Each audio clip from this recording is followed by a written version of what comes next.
দেবদার খাদান গোটা পশ্চিমবাংলার লোক দেখেছে, এবার গোটা ভারতবর্ষ দেখবে। অল ওভার ইন্ডিয়া রিলিজ করছে খাদান আজকেই।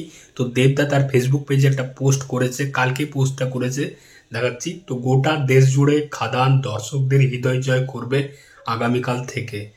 তো তার সাথে একটা পোস্টারও দিয়েছে দেবদা, এবং ন্যাশনালি রিলিজ করছে সিনেমাটা মুম্বাই, দিল্লি, পুনে, হায়দ্রাবাদ, ব্যাঙ্গালোর, আহমেদাবাদ, জামশেদপুর, উড়িষ্যা এবং আসাম। তো এই জায়গাগুলোতে খাদান রিলিজ করছে গোটা অল ওভার ইন্ডিয়া জুড়ে। মানে দেবদার বিজনেস প্ল্যানটা দেখলে মারাত্মক লেভেলের ভাই। এই লোকটা যেরকম প্ল্যানিং করে সিনেমা রিলিজের বা তারপরে, সত্যি মানে দাঁত দিতে হয় ভাই। দেবদা কিন্তু এই সিনেমার ব্যাপারটা খুব ভালো বোঝে। রিসেন্ট টাইমে দেখতে পাচ্ছি যেরকম প্রমোশন করছে, যেরকম বিজনেস প্ল্যানে প্রত্যেকটা সিনেমা আনছে, যেরকম খেলছে মার্কেটে, ব্যাপক ভাই। মানে বড় বড় প্রোডাকশন হাউসগুলো তার কাছে হেরে যাবে তার এই প্ল্যানিং এর কাছে। দেবদার মানে গোটা বাংলা জুড়ে সিনেমাটা প্রায় 12 থেকে 13 কোটি প্লাস কালেকশন করে নিয়েছে। সিনেমার যা বাজেট 6 থেকে 7 কোটি, সেটা অলরেডি রিকভার হয়ে গেছে, প্লাস প্রফিট হয়ে গেছে।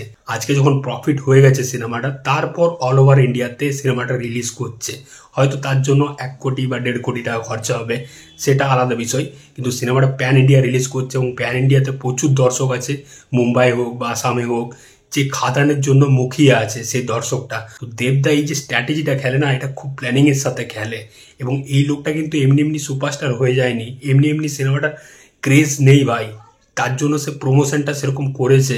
আজকে 4000 কিলোমিটার গোটা বাংলা জুড়ে সিনেমাটার প্রমোশন করেছে একটা বাসে করে, যেটা কোনো বাংলা সিনেমার ক্ষেত্রে দেখতে পাওয়া যায়নি।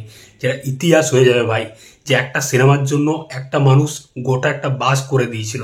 সেই বাসে করে দুর্গাপুর গেছে, রায়গঞ্জ গেছে, হাওড়া গেছে, মধ্যমগ্রাম গেছে, প্রত্যেকটা জায়গায় গেছে। মানে যেখানে মানে কোনোদিন বাংলা সিনেমা পৌঁছায়নি সিঙ্গেল স্ক্রিনগুলা, সেই গ্রামাঞ্চলে সেইখানে পর্যন্ত দেব গেছে। তো তার কিন্তু একটা ফল পাচ্ছে, তার কিন্তু একটা রেজাল্ট পাচ্ছে। খাদান আজকে যেরকম ব্লকবাস্টার, ম্যাসিভ ব্লকবাস্টার, মানে গোটা বাংলা জুড়ে শুধু খাদানই চলছে। পুষ্পা 2 এর একটা যেরকম মানে ক্রেজ উঠেছিল, সেই ক্রেজটা কিন্তু খাদান দাবি দিয়েছে।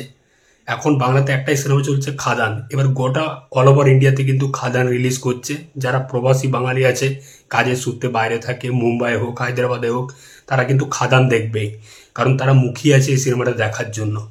তো এটা খুব ভালো লাগছে যে দেবদার Khadaan all over India, pan India release করছে আজকেই। দেখা যাক অল ওভার ইন্ডিয়াতে সিনেমাটা কেমন কি রেসপন্স হয়। আশা করছি খুব ভালো একটা রেসপন্স পাবে, কারণ খাদান নিয়ে গোটা বাংলা জুড়ে যেরকম ক্রেজ, সিনেমাটার হাইপ ক্রেজ এমনিতে উঠে গেছে। এবার যারা বাইরে আছে তারা অবশ্যই খাদান দেখবে, নো ডাউট।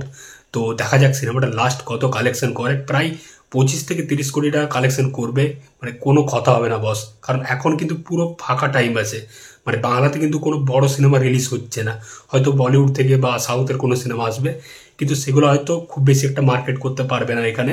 খাদান কিন্তু এখন মানে লম্বা রান একটা পাবে বাংলাতে, মানে ওয়েস্ট বেঙ্গলের সিঙ্গেল স্ক্রিনে বা মাল্টিপ্লেক্সেও কিন্তু সিনেমাটা দাপিয়ে বেড়াচ্ছে। তো দেখা যাক তোমাদের এই বিষয় নিয়ে কি মতামত, অবশ্যই জানিও। দেবদার খাদান কিন্তু এবার প্যান ইন্ডিয়া রিলিজ করছে। তো যারা বাইরে আছো তারা অবশ্যই খাদান দেখো, দারুণ সিনেমা। দেবদার অনেকদিন পর মাস আবতারে ফেরা, মানে এটা আমাদের কাছে বড় একটা পাওনা। তো চললাম বস, দেখা হচ্ছে পরের ভিডিওতে। এই চ্যানেলে নতুন হয়ে থাকলে অবশ্যই সাবস্ক্রাইব করে যাও। চললাম।